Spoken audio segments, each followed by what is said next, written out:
મેં ક્ષેમા વેણુગોપાલ. આજે મારે ટીચર્સ સાથે કંઈ ડિસ્કસ કરવું છે. મોસ્ટ ઓફ ધ ટીચર્સ, બધા ટીચર્સ નહીં, મોસ્ટ ઓફ ધ ટીચર્સ ક્લાસમાં જે બ્રિલિયન્ટ છોકરાઓ છે ફર્સ્ટ બેન્ચમાં બેસે, અધરવાઇઝ અપ ટુ સેકન્ડ કે થર્ડ રો બેસે, બટ બ્રિલિયન્ટ સ્ટુડન્ટ્સને વધારે ધ્યાન આપે. એ લોકોના પરફોર્મન્સ પ્રમાણે એ લોકોને ટ્રીટ પણ કરે. એ લોકો અમુક ટાઈમમાં કંઈ મિસ્ટેક કરે તો બી ઇગ્નોર કરે. એ લોકોના પરફોર્મન્સ વીક થઈ જાય તો બી એ લોકોને સ્કોલ્ડ નથી કરતા. બટ બાકી જે સ્ટુડન્ટ્સ છે તે લોકો આ નોટિસ કરશે.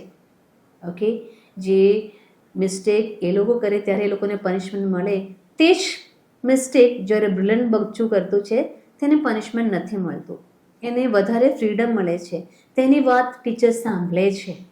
અને બીજું, જે વીક સ્ટુડન્ટ છે તે બોલવા જાય તો જ ટીચર એને ચૂપ કરાવે છે, બેસવા કહેતા છે.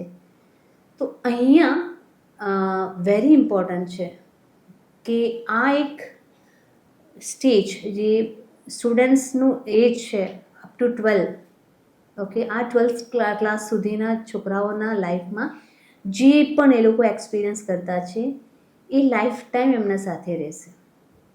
એટલે ધ્યાન આપણે વીક સ્ટુડન્ટ્સ પર આપીએ, આપણે જે સમજાવીએ તે વીક સ્ટુડન્ટ સમજે તે જ વધારે છે. કેમ કે જ્યારે તમે વીક સ્ટુડન્ટ્સને સમજાવતા છો, જે બ્રિલિયન્ટ બચ્ચા છે તેને સમજાવવું જ નહીં પડે, કેમ કે એને સાંભળતા જ સમજમાં આવી જશે. પણ તમારું લેંગ્વેજ આ વીક સ્ટુડન્ટ્સ માટે નથી, બ્રિલિયન્ટ સ્ટુડન્ટ માટે જ છે, તો ખાલી એ જ સમજશે, વીક બચ્ચો નહીં સમજે.